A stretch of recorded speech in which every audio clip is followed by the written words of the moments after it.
পশ্চিমবঙ্গে প্রধান বিরোধী দল তৃণমূল। অবশ্য কোন তৃণমূল প্রধান বিরোধী বোঝা মুশকিল। মমতাপন্থী তৃণমূল নাকি ঋতব্রতপন্থী তৃণমূল?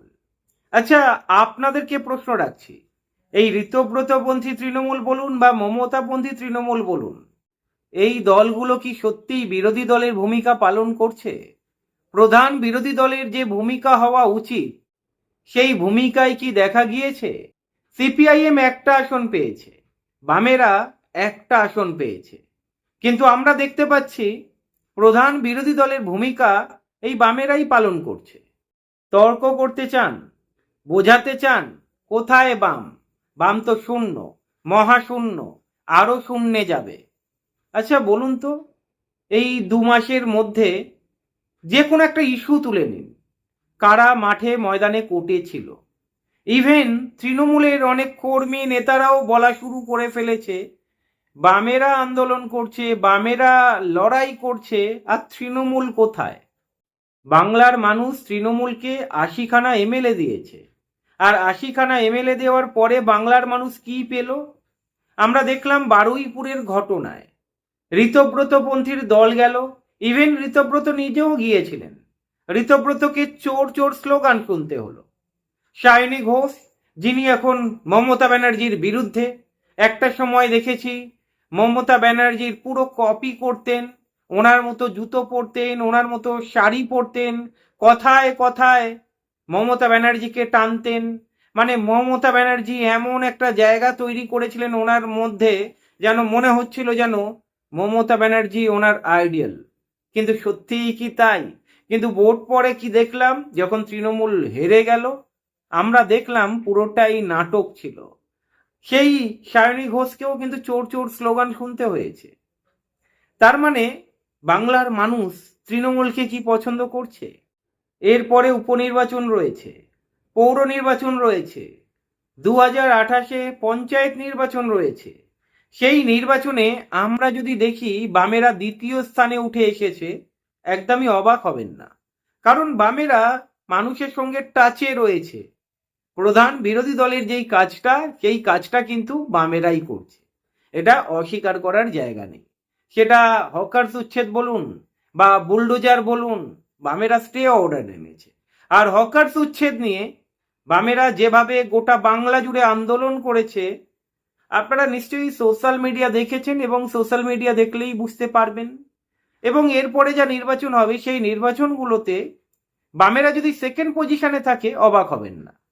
দেখুন, এতদিন বাংলার মানুষ বলেছিল আগে রাম পরে বাম, এরপরে যদি শোনেন অনেক হয়েছে রাম, এবার চলো বাম, মানে এরপরে যদি মানুষ এই কথাগুলো বলে বা এমন স্লোগান তোলে, অবাক হবেন না, কারণ বামেরা এমন কাজ করছে। এই বিগত 2 মাসে যদি দেখেন, বামেরা প্রায় 1500-র ওপরে নিজেদের পার্টি অফিস পুনরুদ্ধার করেছে। মানে যে পার্টি অফিস 2011 সালের পরে তৃণমূল দখল করে নিয়েছিল। আর যদি দেখেন 9 করে 20,000-এর ওপরে মানে সমর্থক কর্মী যাই বলুন না কেন, যারা তৃণমূলকে সাপোর্ট করেছিল।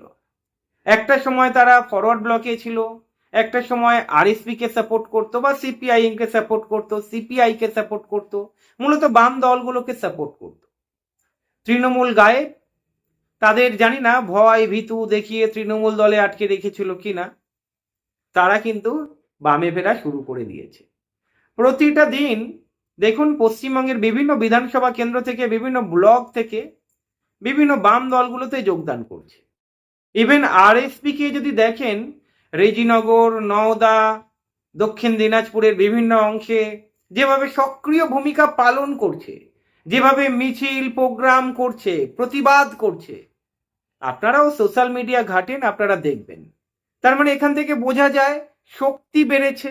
যেই আরএসপি কে দেখা যেত না, সেই আরএসপি আজকের মাঠে ময়দানে। আর ফরওয়ার্ড ব্লক, সেটা কোচবিহার বলুন, সেটা আলিপুরদুয়ার বলুন, সেটা বীরভূম বলুন, সেটা বাঁকুড়া বলুন, সেটা পুরুলিয়া বলুন, সেটা উত্তর 24 পরগনা বলুন, হাওড়া বলুন, আপনারা দেখেছেন বিগত 2 মাসে যে কটা জেলার নাম বললাম, প্রতি কটা জেলা থেকে ফরওয়ার্ড ব্লকে যোগদান হয়েছে। এবং ফরওয়ার্ড ব্লক কলকাতার বুকে যে আন্দোলনটা করে দেখালো, কারণটা আপনারা জানেন, শ্রমিক বাবু নেতাজিকে নিয়ে যে ভাষায় কথা বলেছেন তার প্রতিবাদে শুধু ফরওয়ার্ড ব্লকের মিছিল ছিল, সেই মিছিলের লোক দেখার মতো ছিল। হাজারে হাজারে মানুষ ফরওয়ার্ড ব্লকের নেতৃত্বে রাস্তায় নেমেছে। আর এখান থেকে বোঝা যায় যে বাম দলগুলোর শক্তি ফিরছে। আপনারা অস্বীকার করতে পারেন, কিন্তু বিজেপির নেতারা কিন্তু অস্বীকার করছে না। দেখেছেন হয়তো বিজেপির নেতারা, সে দিলীপ বাবু বলুন বা শ্রমিক বাবু বলুন বা শুভেন্দু অধিকারী মুখ্যমন্ত্রী বলুন, আকার ইঙ্গিতে সেই বামেদের টার্গেট। নিশ্চয়ই শ্রমিক বাবুর কথাটা মনে পড়ে। উনি কি বলেছেন? বিকাশ রঞ্জন বাবু যত কম কথা বলবেন তত বিকাশ রঞ্জন বাবুর জন্য ভালো, সিপিআইএম এর জন্য ভালো। আর দিলীপ বাবু কি বলেছেন? ওই বুদ্ধিজীবী কমিউনিস্ট দেখলেই ডিম ছোড়ো, আর মীনাক্ষীকে ডিম ছুঁড়ে মেরেছে। এর পেছনে কিছু কানেকশন দেখতে পাচ্ছেন কি? উস্কানিমূলক কথাবার্তা নেতারাই তো বলছে, আর নেতারা যখন উস্কানিমূলক কথাবার্তা বলেন তখন ওনাদের সাতক্ষণ মাপ। আর আমাদের মতো ইউটিউবার্সরা যখন কথা বলে তখন জেলে ভরো, এটাই কি কাজ? প্রশ্ন আপনাদের কাছে রাখলাম। তবে আগামী দিনে কিন্তু লড়াইটা চোখে চোখ রেখে বামেরাই করবে বিজেপির সঙ্গে। আগামী দিনে সেটা বোঝা যাবে, নির্বাচনগুলো আসছে, সেই নির্বাচনে বামেদের কতটা ভোট পার্সেন্টেজ বাড়ে। তবে তৃণমূল বাংলার মানুষ নিচ্ছে না, সেটা ঋতব্রতপন্থী তৃণমূল হোক বা মমতাপন্থী তৃণমূল হোক। আপনাদের কি মতামত কমেন্ট করে জানাবেন। ভালো থাকবেন।